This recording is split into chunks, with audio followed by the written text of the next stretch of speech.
মধ্যপ্রাচ্যের যুদ্ধ পরিস্থিতির মধ্যে বিশ্বের অন্যতম গুরুত্বপূর্ণ সামুদ্রিক পথ হরমুজ প্রণালী হঠাৎ করেই আন্তর্জাতিক রাজনীতির একেবারে কেন্দ্রে উঠে এসেছে।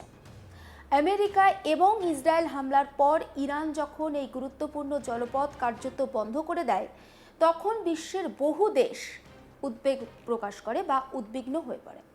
কারণ এই সরু জলপথ দিয়েই প্রত্যেক দিন বিশ্বের প্রায় 1/5 তেল পরিবহন হয়। বিশ্বের বিভিন্ন দেশে সেই তেল পৌঁছে যায়। আর ঠিক এই পরিস্থিতির মধ্যে এক চমকপ্রদ খবর সামনে আসে। কি সেই খবর? ইরান বেশিরভাগ দেশে জাহাজ চলাচলে কঠোর নিয়ন্ত্রণ আরোপ করলেও ভারতকে তারা বিশেষভাবে ছাড় দিয়েছে। ভারতের পতাকাবাহী দুটি গ্যাসবাহী জাহাজকে নিরাপদে হরমুজ প্রণালী পেরিয়ে যেতে দেওয়া হয়েছে। এই ঘটনাকে ঘিরে আন্তর্জাতিক মহলে একটা জোর আলোচনা চলছে। অনেকেই প্রশ্ন তুলেছেন, ইরান কেন শুধু ভারতকেই এই বিশেষ সুবিধা দিল?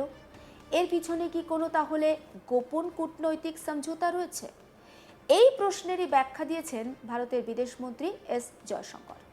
তার বক্তব্য, এটি কোনো গোপন চুক্তি নয়, বরং দীর্ঘদিনের একটা কূটনৈতিক সম্পর্ক এবং নিয়মিত আলোচনার ফসল পাচ্ছে ভারত। হরমুজ প্রণালী পৃথিবীর অন্যতম গুরুত্বপূর্ণ জ্বালানি পরিবহন পথ। পারস্য উপসাগর থেকে আরব সাগরে যাওয়ার একমাত্র সমুদ্রপথ এই প্রণালী। প্রত্যেক দিন প্রায় বিশ্বের মোট তেলের 20% এই হরমুজ প্রণালী দিয়ে পরিবহন হয়। এছাড়া বিপুল পরিমাণে তরলীকৃত প্রাকৃতিক গ্যাসও এই পথ দিয়েই বিশ্বের বিভিন্ন দেশে পৌঁছে যায়।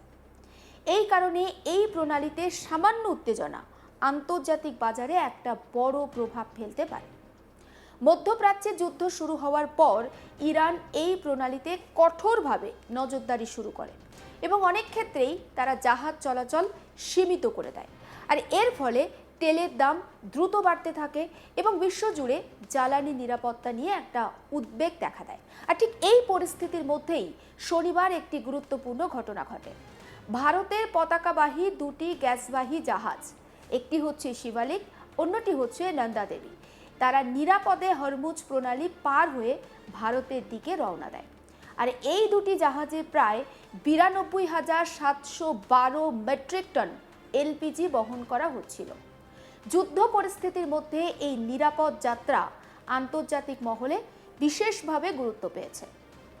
বিদেশমন্ত্রী এস জয়শঙ্কর তিনি ব্যাখ্যা দিয়েছেন এবং তিনি বলছেন যে ভারতের বিদেশমন্ত্রী অর্থাৎ এস জয়শঙ্কর একটা সাক্ষাৎকার দেন এবং সেই সাক্ষাৎকারে তিনি জানিয়েছেন, এই ঘটনার মাধ্যমে এটা স্পষ্ট হয়েছে যে ভারত এবং ইরানের মধ্যে একটা কূটনৈতিক যোগাযোগ ছিল এবং তার ফসল পাচ্ছে ভারত। তিনি বলেন, অনেক সময় সামরিক উত্তেজনা এবং সেই উত্তেজনার পরিস্থিতিতে আলোচনার মাধ্যমেই সমাধান সূত্র খুঁজে পাওয়া সম্ভব হয়। আর ভারত ইরানের সঙ্গে আলোচনা চালিয়ে গিয়েছিল আর তার জন্য এটা সম্ভব হয়েছে। তার কথায়, কোনো সংঘাতের সময় সরাসরি কথা বলা এবং সমন্বয় বজায় রাখা অত্যন্ত গুরুত্বপূর্ণ। জয়শঙ্কর জানিয়েছেন, ইরান হরমুজ প্রণালী বন্ধ করার পর থেকেই ভারত সক্রিয়ভাবে ইরানের সঙ্গে কূটনৈতিক যোগাযোগ শুরু করে। তিনি নিজে অন্তত 4 বার ফোন করে কথা বলেছেন ইরানের বিদেশমন্ত্রী আব্বাস আরাকচির সঙ্গে। আর এই কথোপকথনের মাধ্যমে ভারত তাদের উদ্বেগ এবং প্রয়োজনীয়তা স্পষ্ট করে তুলে ধরে ইরানের বিদেশমন্ত্রীর কাছে। আর আলোচনার ফলেই ভারতীয় জাহাজগুলিকে নিরাপদে হরমুজ প্রণালী পার হওয়ার অনুমতি দেওয়া হয়েছে বলে মনে করা হচ্ছে। অনেকে আবার এটা মনে করছেন ভারতের সঙ্গে ইরানের কোনো গোপন সমঝোতা রয়েছে। তবে জয়শঙ্কর এই জল্পনা পুরোপুরি নাকচ করেছেন। তার বক্তব্য, এটি কোনো বিনিময়ের বিষয় নয়।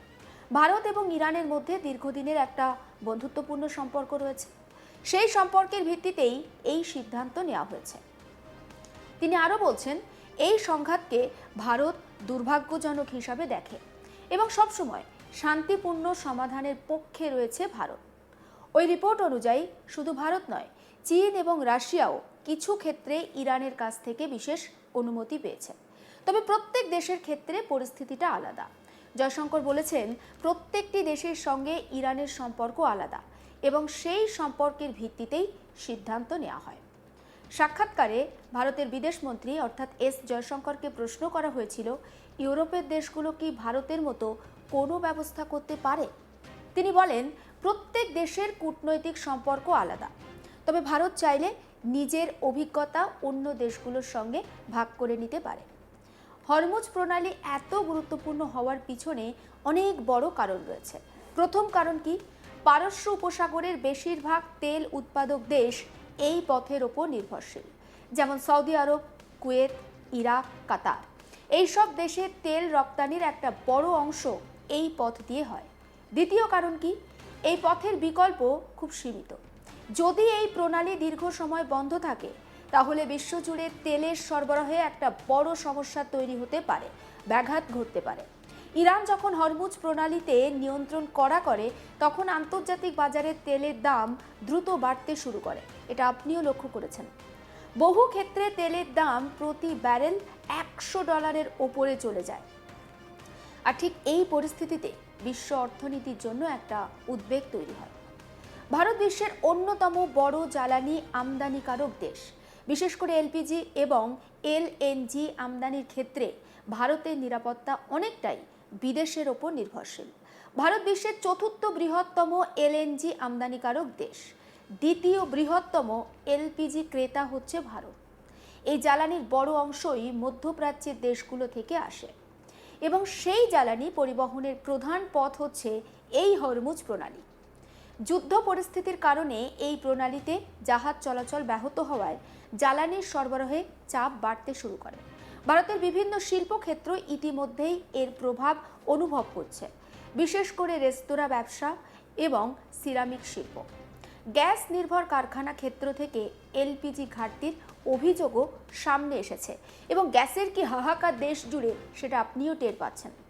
তবে ভারত সরকার জানিয়েছে দেশে এলপিজির কোনো রকম কোনো ঘাটতি নেই। সরকারের বক্তব্য, পর্যাপ্ত পরিমাণে এলপিজি মজুত রয়েছে এবং প্রয়োজন অনুযায়ী সেটা সরবরাহের ব্যবস্থা করা হচ্ছে। মানুষকে আতঙ্কিত হয়ে বেশি করে গ্যাস সিলিন্ডার কেনার কোনো প্রয়োজন নেই, তেমনটা জানাচ্ছে কেন্দ্র। ঠিক এই পরিস্থিতির মধ্যে আমেরিকাও নতুন পদক্ষেপের একটা পরিকল্পনা করেছে। রিপোর্ট অনুযায়ী আমেরিকা প্রশাসন তারা হরমুজ প্রণালীতে জাহাজ চলাচল সুরক্ষিত রাখতে একটি আন্তর্জাতিক জোট গঠনের কথা ভাবছে। আর সেই জোটের মাধ্যমে যুদ্ধ জাহাজ দিয়ে বাণিজ্যিক জাহাজগুলিকে নিরাপত্তা দেওয়া হতে পারে। ভারত এবং ইরানের সম্পর্ক বহু দশকের পুরানো। জ্বালানি বাণিজ্য ছাড়াও দুদেশের মধ্যে রয়েছে সাংস্কৃতিক এবং ঐতিহাসিক সম্পর্ক। ভারত দীর্ঘদিন ধরেই ইরান থেকে তেল আমদানি করেছে। এছাড়া চাবাহার বন্দর প্রকল্প দুদেশের কৌশলগত সম্পর্ককে আরও শক্তিশালী করেছে। মধ্যপ্রাচ্যের রাজনীতিতে ভারত সবসময় ভারসাম্য বজায় রাখার চেষ্টা করেছে। ভারতের এই ভারসাম্য বজায় রাখা মধ্যপ্রাচ্যে কি শান্তি ফেরাতে পারবে, নাকি যুদ্ধ আরও দীর্ঘায়িত হবে? অবশ্যই সেদিকে আমাদের নজর থাকবে। আর সমস্ত আপডেট পেতে আপনাকে নজর রাখতে হবে আজ তাক বাংলায়। সাবস্ক্রাইব করতে ভুলবেন না।